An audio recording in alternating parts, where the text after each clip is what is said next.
everybody, Rebecca back for the next episode of the Monday Mr. Money Mustache Motivation. Mr. Money Mustache is a very popular financial independence retire early blogger. On Mondays, I share posts of his and we discuss what we think in the comment section down below. As always, I have these articles linked in the description box below if you'd like to learn more about Mr. Money Mustache. Today's article is from July 17th, 2014. This one is titled, "Is Mr. Money Mustache Ruining Your Marriage?" Great choice, Rebecca. Let's find out what Mr. Money Mustache is getting to in this article. There is also a part 2 to this one, and I will read that one next Monday, so stay tuned for that. The following is an actual conversation from my email, abridged a bit for sanity and privacy. An enraged reader writes, "Subject, please stop. Dear mutilator of my monies, please stop writing. My husband is enthralled. I am watching all of my dreams of a mommyhood filled with Tahoes, lattes, endless monogramming, and a Pottery Barn dream house go up in smoke. I'm tired of hearing about your stupid blog. My husband actually used the phrase, the power of positive thinking, in a conversation yesterday like it was his original thought. Vomit. I stopped by my husband's office to visit him yesterday. I walked into the lobby, there were patients waiting, so this is good. I walked through to the back, more patients waiting in chairs, so this is good. I walked back to his office, there he is. Hey babe, what is he doing? He was reading your stupid blog. I was secretly pleased that he was doing this at work during his time and not in the evenings during our time. I now watch movies by myself. He lays beside me with one eye on the screen and one eye on his computer. He wakes up at 5 o'clock in the morning because he can't sleep and reads the blog. You're ruining my life. I thought I was the most wonderful spouse on the planet because we recently paid off 6 years of student loans. And now here we are planning to scrape by for the next 50 years. I do not want to talk about money every hour of every day for the rest of my life. I don't want to buy already crapped-in cloth diapers for my baby on eBay. Please think about female spouses. There has to be a limit to the money talk and the money supervision and gearing our whole lives around counting dollars. We already live in one of the cheapest apartments in town. We sleep in a double bed that was bequeathed to me at age 8. Our couch is a blow-up bed, a broken blow-up bed. We are too cheap to replace our broken blow-up bed couch. I dream sometimes about just coming home from work and stabbing it with a kitchen knife and watching it deflate. We live in a stifling, muggy, suburban town that takes a good 20 minutes to get to work. I am not riding a bike. I do drive a Prius, which is as far as I go. No need to punch me in the face. There has to be a balance. Your theory is flawed because it is based on men. Families are comprised of men and women. The number one reason a man is able to save adequately is having a wife who saves adequately. How does a modern, style-conscious, professional woman thrive with a male-infused idealism of mustachianism? The two cannot coexist. Women and men have different opinions about what is valuable. I value Starbucks as a treat. However, my husband and I literally drive away from the drive-thru to the same tune every time. This is ridiculous. I can't believe people pay this much for coffee. Don't be mad. Just consider that a blog for men is only 50% of the fight. Maybe your wife wears a mustache like you, but this is rare. Very rare. Where is the other 50% for normal people? I was both interested and amused by this submission from a non-reader. While there were definitely some misinterpretation and complainy pants in there, especially with that incorrect attitude about biking, I also thought I sensed some lighthearted humor, so I wrote back. Mr. Money Mustache replies, "Dear enraged reader, I sense a mix of sarcasm and real problems in there. Obviously, no sane person would mourn the loss of a GMC Tahoe, but an inflatable sofa could be a valid source of long-term concern. Can you tell me more? You can turn the tables on your husband and have him read frugal versus cheap to you. My lifestyle has always been pretty luxurious after all. I'm on a train to California drinking wine as I type this on my fancy phone. On the other hand, you might want to explore your feelings towards challenge. I mean, who is so soft that they prefer a gasoline-powered throne to a muscle-powered bike? And is this weakness something to cherish and cultivate or to overcome so we can live a more fully human life? We should talk more. I think there is a happy middle ground." Enraged reader replies, Well, first to address the Tahoe issue, which seems to be the most concerning to you, I drive a Prius. I drive a Prius with 4 hubcaps. Correction, I drive a Prius with 4 broken, cracked, bent hubcaps. Actually, I believe I still have a piece of one of them stuck in my side door pocket. Why? I seem to have a blind spot for curves and large rocks next to curves. I can't seem to miss them. I have friends that have the same problem and also want SUVs. SUVs allow you to ignore conventional roadside barriers as well as get elusive parking spots other sedans cannot get. The reverse can also be true, I suppose. I like the thought of being up high, and I like knowing that I would be safe in the event of a wreck. I just recently discovered that people in SUVs can see 2 cars ahead of them. My whole life, I thought that we were all on an equal playing field, but we're not. The SUVs know what's going on before I do. They're all in the fast lane while I'm stuck in the slow lane. I also like the thought of just being able to throw my whole life inside a Tahoe without having to Tetris pack my belongings. For example, we need to go borrow a ladder to paint the living room? Sure, let's pick it up in the Tahoe. Or let's go buy some large bushes or small trees at Lowe's and then we can put them in my Tahoe. Or I don't have time to pack, just grab everything and throw it in my Tahoe. Or girl trip to the beach, everyone pile in my Tahoe. When we have little kiddos, I want to be able to keep everything they could possibly need in there. Diapers, small stroller, jogging stroller, baby toys, extra wipes, etc. with extra room for groceries. Sounds great, right? Also, I fear that the comment, "Who is so soft that they prefer a gasoline-powered throne to a muscle-powered bike?" has quite missed the mark. I like soft. Remember, I am a woman. I put conditioner in my hair so that it's softer. I shave my legs so that they're softer. I put lotion on my arms so that they're softer. I even smudge my eyeliner a bit to give it a softer look. Soft is a feminine thing to be desired and in no way is a turnoff. So yes, I am soft, and if a Tahoe makes me softer, bring it on. Also, I've never had muscles in my life and I am totally okay with it. Also, I feel like you may not have tried to transport yourself by bike through a large suburban town. This means it's 10 minutes by car to the grocery store, 20 minutes to work by car, 20 minutes to church, 15 minutes to our friend's house, and 10 minutes to the canal in your car, where most bicycle enthusiasts then unload their bikes from their cars and then go biking along the river. What would be your solution to biking in a sprawling suburbanopolis? And I guess it's not just the blow-up couch that drives me crazy. It's the cumulative effect of a cheap life where we scrutinize every penny and are reticent to indulge in simple life-enhancing pleasures. We are poor. Not financially, but outwardly, we are poor. My husband has an orthodontic practice. I work full-time as a nurse practitioner, and yet we live like going out to eat at a restaurant with waiters will bankrupt us. We were listening to a podcast last weekend, and you said that some people have a predisposition to the Mr. Money Mustache life. I would like to introduce you to my husband. Watching him research different financial strategies has been like watching one of those toddler toys where you have to match each different shaped block to the appropriate shaped hole in the container and push it through. Mr. C is a Mr. Money Mustache block. He didn't know it until he tried to fit into several different financial holes without really fitting in all the way around, and then finally found the Mr. Money Mustache shaped hole and slid right in.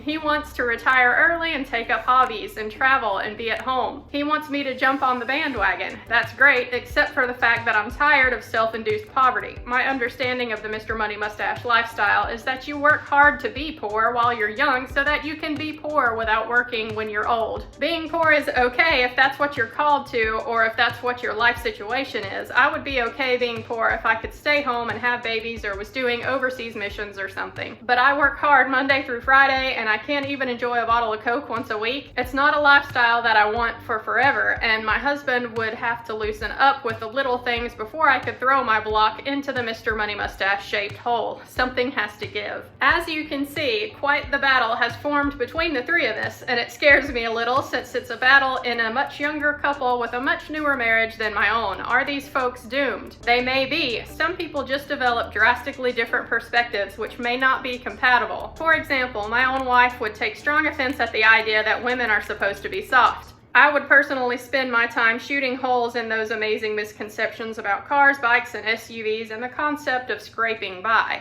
At the same time, it sounds like the husband depicted in these letters could also use some tips on selling the dream of frugality, as well as the difference between frugal and cheap. And if you are battling over monthly spending allowances while simultaneously feeling the desire for $100 golden sandals, something is bound to give. But by gaining a broader perspective, there may still be hope. Every time I get a chance to meet with readers, I see couples who have arrived from both sides of the gender gap. About half the time, it is the girl who is frugal and wrangled in the dude. Sometimes, as in this case, the man is the instigator. In my favorite stories, a high-income person, couple, or family spontaneously sees the light and chops a $200,000 lifestyle down by 75% or more, then shows up to report how much happier their lives have become. Doctors and successful financial advisors sell their golf course McMansions and move into the neighborhood next to their practice focus and start walking to work and setting priorities straight in life at last. Successful frugality must come from an alignment of philosophies, not an ever stricter regime of bean counting. So in part 2 of this article, I'll share another story of a different confrontation between partners, one which led to much greater agreement and better results. Until then, we can all chill out and realize that even the worst of financial disagreements is still a tiny detail in the grand scheme of our excellent lives. All right, guys,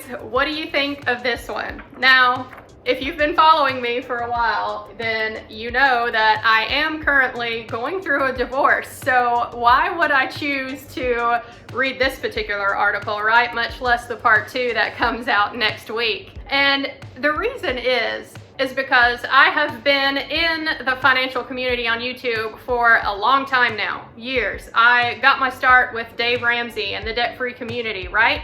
I have since grown and progressed into the FIRE movement with Choose FI, Mr. Money Mustache, started my own channel, and I'm pursuing the FIRE lifestyle myself, right? Y'all, if you happen to have been with me from the beginning, you have seen this growth on the channel. And one thing that keeps coming up over and over and over that I see asked on other channels, and I see in the comment section on my own channel and other channels as well, is how to get your spouse on board with the FIRE movement, with budgeting, with seeing your finances in the same way and agreeing on your spending. Now, I am not really the channel to seek advice for this, obviously. I'm going through a divorce, so, you know, take anything that I say with a grain of salt, right? I think the only thing of value that I can add to this conversation of how do I get my spouse on board is my perspective of a scenario when things don't work out.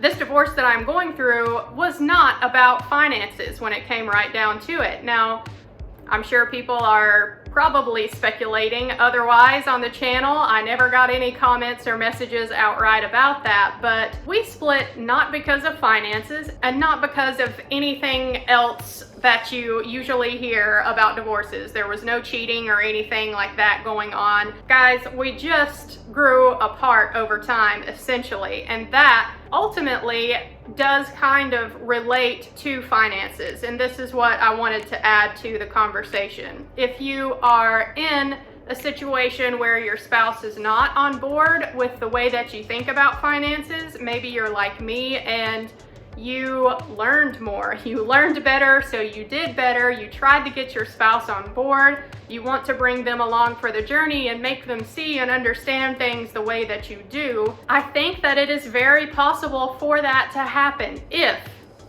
you are in a relationship where you have good, easy, open communication.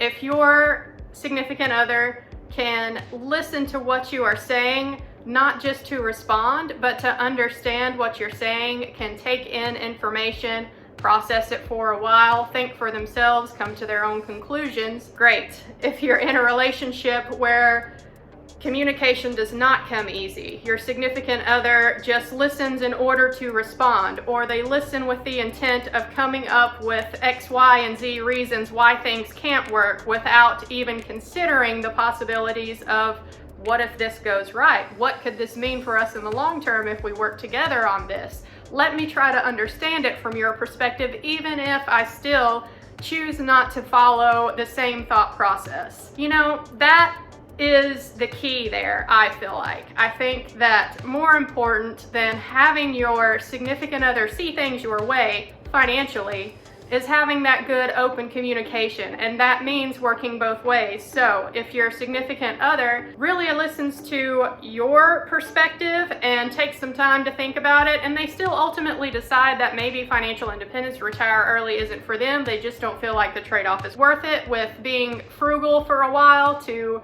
reap long-term benefits, well, that's their choice. And that means that you also have to understand things from their perspective and respect that decision as well. Now, with my own situation, obviously things didn't work out, and we kept our finances separate anyway, so really it has just been me this whole time that is working on this financial independence, retire early goal. But even if I don't manage to retire early, let's say, then I am still going to be miles ahead of my peers when I do get to that traditional retirement age. Let's say that I just keep up with my lifestyle like it currently is. I keep saving and investing all the extra money I have. I keep learning more about investing. I keep up with my options trading and bring in income that way and reinvest it. I am going to be so much farther ahead than people around me who never bothered to learn this stuff from the get-go. Of course, to someone like me in the FIRE movement,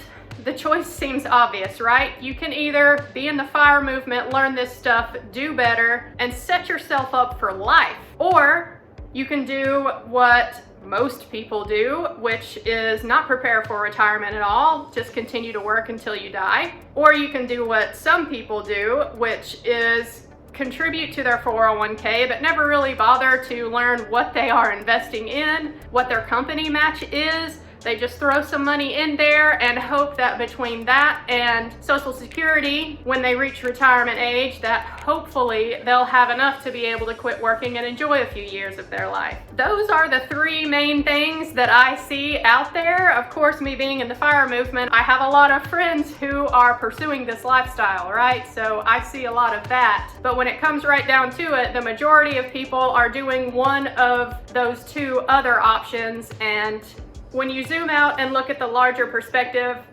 those two choices are something that I absolutely cannot do. I will not do that. I will not risk my future security just because I don't feel like learning about this stuff now. I understand that some people are not into finances, like this reader pointed out to Mr. Money Mustache, but whether you like it or not, eventually you're going to have to learn this stuff, because if you ever would like to retire, if you would ever like to enjoy your twilight years, you're going to need to understand what you have invested in for your whole life. You're going to have to do some math and figure out if you're okay to retire at some point in your life. So that is why I wanted to read this article. I think it makes some very, very good points. And yes, balance is necessary. Y'all know I am not hardcore mustachian. I do not own a bicycle. I commute a long way to work. I have a 1-hour commute, which is not mustachian at all. So there is room for balance here in the FIRE movement. It is not all or nothing. And I think this article really highlights the importance of that. So let me know what you thought of this one down in the comment section below. I will see you next week for part 2. Thanks for watching, guys. Bye.